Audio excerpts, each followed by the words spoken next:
Hello viewer, नमस्कार। आज के वीडियो में क्लास 11th जियोग्राफी का चैप्टर नंबर 5 जिसका शीर्षक है खनिज एवं सेल को कंप्लीट करेंगे। चैप्टर शुरू करूं इससे पहले आप सभी से एक रिक्वेस्ट कि यदि आप इस चैनल पर नए हैं तो प्लीज़ चैनल को सब्सक्राइब कर लीजिएगा। वीडियो अंत तक देखिए, पसंद आए तो इसे लाइक कीजिए और अपने दोस्तों तक ज़रूर पहुँचाइए। तो चलिए स्टार्ट करते हैं आज का चैप्टर नंबर 5। पृथ्वी विभिन्न तत्वों से बनी हुई है। इसकी बाहरी परत पर ये तत्व ठोस रूप में और आंतरिक परत में ये गर्म एवं पिघली हुई अवस्था में पाए जाते हैं। पृथ्वी के संपूर्ण परपट्टी का लगभग 98% भाग 8 तत्वों जैसे कि ऑक्सीजन, सिलिकॉन, अल्मीनियम, लोहा, कैल्शियम, सोडियम, पोटेशियम, मैग्नीशियम से बना हुआ है तथा शेष भाग titanium, hydrogen, phosphorus, manganese, sulphur, carbon, nickel एवं अन्य पदार्थों से भी मिलकर बना हुआ है। भूपरपट्टी पर पाए जाने वाले प्रमुख तत्व अलग अलग नहीं मिलते हैं, बल्कि सामान्यतः ये दूसरे तत्वों के साथ घुले हुए हैं, मिले हुए हैं।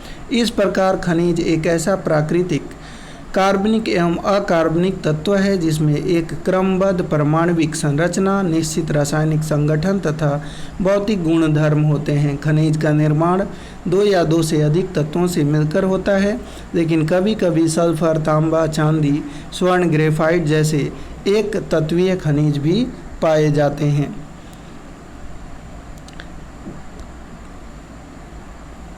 ये तत्व ये दूसरे तत्वों के साथ मिलकर विभिन्न पदार्थों का निर्माण करते हैं। इन पदार्थों को खनिज का नाम दिया गया है। यद्यपि स्थल मंडल का निर्माण करने वाले तत्वों की संख्या अत्यंत कम है, लेकिन आपस में उनका संयोजन विभिन्न तरीकों से होता है, जिससे खनिजों की अनेक किस्में बनती हैं। भूपरपट्टी पर कम से कम 2000 प्रकार की खनिजों को अभी तक पहचान लिया गया है और उनका नामकरण भी किया गया है, लेकिन इनमें से सामान्यतः उपलब्ध लगभग सभी पदार्थ 6 प्रमुख खनिज समूहों से संबंधित हैं, जिनको सेल का निर्माण करने वाले प्रमुख खनिज माना गया है। भौतिक विशेषताओं और स्वभाव के आधार पर कुछ प्रमुख खनिजों की संक्षिप्त जानकारी यहाँ दी गई है। भौतिक विशेषताएं: क्रिस्टल का बाहरी रूप अणुओं की आंतरिक व्यवस्था द्वारा तय होती है। घनाकार, अष्टभुजाकार और षटभुजाकार प्रिज्म आदि। विदलन: सापेक्षिक रूप से समतल सतह बनाने के लिए निश्चित दिशा में टूटने की प्रवृत्ति अणुओं की आंतरिक व्यवस्था का परिणाम। एक या कई दिशा में एक दूसरे से कोई भी कोण बनाकर टूट सकते हैं। विभंजक: अणुओं की आंतरिक व्यवस्था इतनी जटिल होती है कि अणुओं का कोई तल नहीं होता। क्रिस्टल विदलन तल के अनुसार नहीं बल्कि अनियमित रूप से टूटता है। चमक: रंग के बिना किसी पदार्थ की चमक प्रत्येक खनिज की अपनी चमक होती है, जैसे मेटेलिक, रेशमिक, ग्लासी आदि। रंग: कुछ खनिजों के रंग उन्हीं परमाणविक संरचना से निर्धारित होते हैं, जैसा कि मैकालाइट, एज्यूराइट, कैल्सोपाइराइट आदि, तथा कुछ खनिजों में अशुद्धियों के कारण रंग आते हैं। उदाहरण के लिए अशुद्धियों के कारण क्वार्ट्जाइट का रंग श्वेत, हरा, लाल या पीला हो सकता है।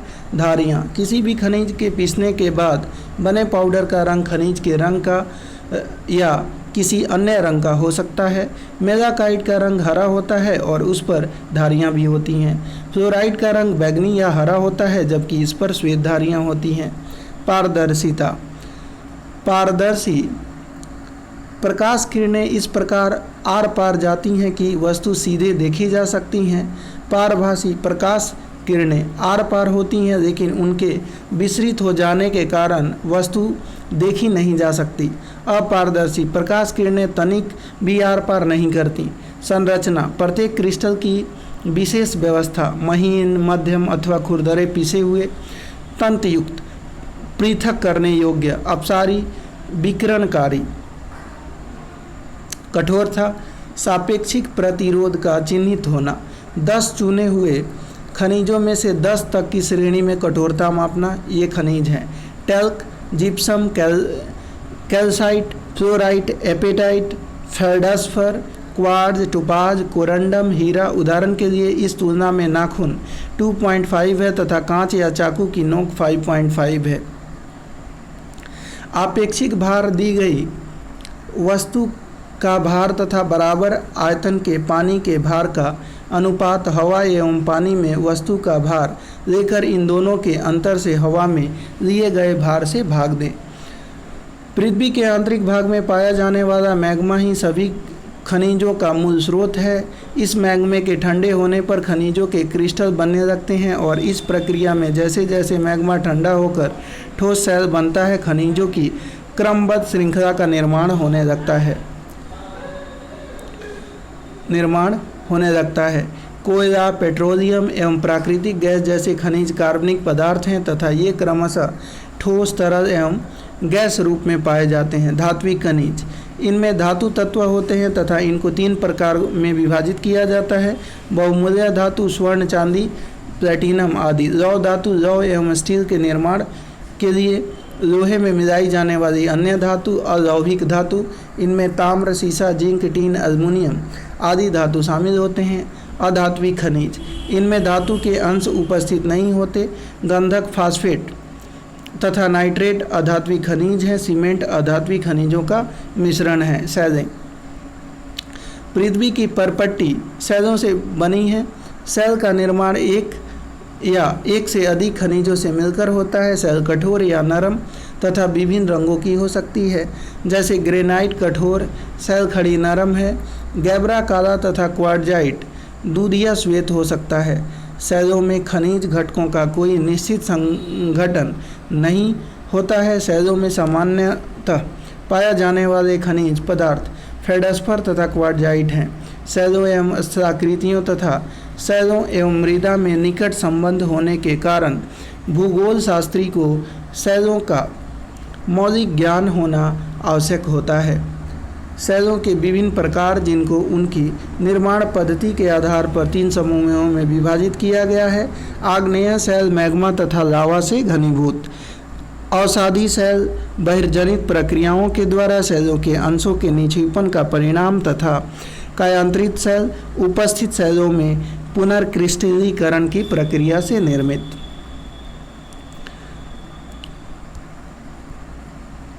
पेट्रोलॉजी सेलों का विज्ञान है। एक पेट्रोशास्त्री सेलों के विभिन्न स्वरूपों का अध्ययन करता है, जैसे खनिज की संरचना, बनावट, गठन, स्रोत प्राप्ति, स्थान परिवर्तन एवं दूसरी सेलों के साथ संबंध। आग्नेय सेल, चूँकि आग्नेय सेल का निर्माण पृथ्वी के आंतरिक भाग के मैग्मा एवं लावा से होता है, अतः इसको प्राथमिक सेल भी कहते हैं। मैग्मा के ठंडे होकर घनीभूत हो जाने पर आग्नेय सेलों का निर्माण होता है। इग्नियस लैटिन भाषा में इग्निस शब्द से बना हुआ है, जिसका अर्थ है अग्नि। मैग्मा के विषय में तो आप पहले से ही जानते हैं। जब अपनी ऊपरगामी गति में मैग्मा ठंडा होकर ठोस बन जाता है तो आग्नेय सेल कहलाता है। ठंडा तथा ठोस बनने की यह प्रक्रिया पृथ्वी की परपट्टी या पृथ्वी की सतह पर हो सकती है। आग्नेय सेलों का वर्गीकरण इनकी बनावट इनके आधार पर किया गया है। इसकी बनावट इसके कणों के आकार एवं व्यवस्था अथवा पदार्थ की भौतिक अवस्था पर निर्भर करती है। यदि पिघले हुए पदार्थ धीरे धीरे गहराई तक ठंडे होते हैं तो खनिज के कण पर्याप्त बड़े हो सकते हैं। सतह पर हुई आकस्मिक शीतलता के कारण छोटे एवं चिकने कण बनते हैं। शीतलता की मध्यम परिस्थिति होने पर आग्नेय सेल को बनाने वाले कण मध्यम आकार के हो सकते हैं। ग्रेनाइट, गैब्रा, पेग्मेटाइट, बेसाल्ट, ज्वालामुखीय, ब्रेसिया तथा टफ आग्नेय सेलों के कुछ उदाहरण हैं। अवसादी सेल, अवसादी अर्थात सेडिमेंट्री शब्द की व्युत्पत्ति लैटिन भाषा के शब्द सेडिमेंटम से हुई है, जिसका अर्थ है व्यवस्थित होना। पृथ्वी की सतह की सेलें आग्नेय, अवसादी एवं कायांतरित अपक्षयकारकी कारकों के प्रति अनावृत होती हैं, जो विभिन्न आकार के विखंडों में विभाजित होती हैं। ऐसे उपखंडों का विभिन्न बहिर्जनित कारकों के द्वारा संवहन एवं निक्षेप होता है। सघनता द्वारा ये संचित पदार्थ सेलों में परिणत हो जाते हैं। यह प्रक्रिया शीलीभवन कहलाती है। बहुत सी अवसादी सेलों में निक्षेपित परतें शीलीभवन के बाद भी अपनी विशेषताएं बनाए रखती हैं। इसी कारणवश वालुकासम सेल जैसी अवसादी सेलों में विविध सांद्रता वाली अनेक सतहें होती है। निर्माण पद्धति के आधार पर अवसादी सेलों का वर्गीकरण 3 प्रमुख समूहों में विकसित किया गया है। यांत्रिकी रूप से निर्मित, उदाहरणार्थ वालुकासम, पिंड सीधा चूना प्रशस्तर सेल, बी मृदा आदि। कार्बनिक रूप से निर्मित, उदाहरणार्थ गीजाराइट, खड़िया, चूना पत्थर, कोयला आदि। तथा रासायनिक रूप से निर्मित श्रृंग प्रस्तर, चूना पत्थर, हेलाइट और पोटास। कायांतरित सेल। कायांतरित का अर्थ है स्वरूप में परिवर्तन, दाब, आयतन एवं ताप में परिवर्तन की प्रक्रिया के फलस्वरूप इन सेलों का निर्माण होता है। यह सेलें दाब, आयतन तथा तापमान में परिवर्तन के द्वारा निर्मित होती हैं।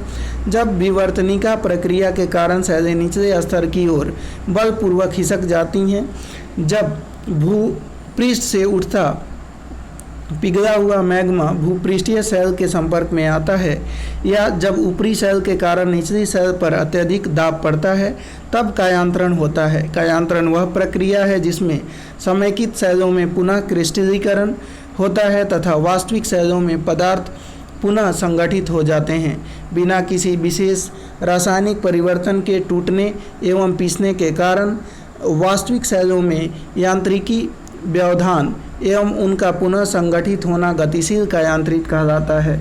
ऊष्मीय कायांतरण के कारण सेलों के पदार्थ में रासायनिक परिवर्तन एवं पुनः क्रिस्टलीकरण होता है। ऊष्मीय कायांतरण के दो प्रकार होते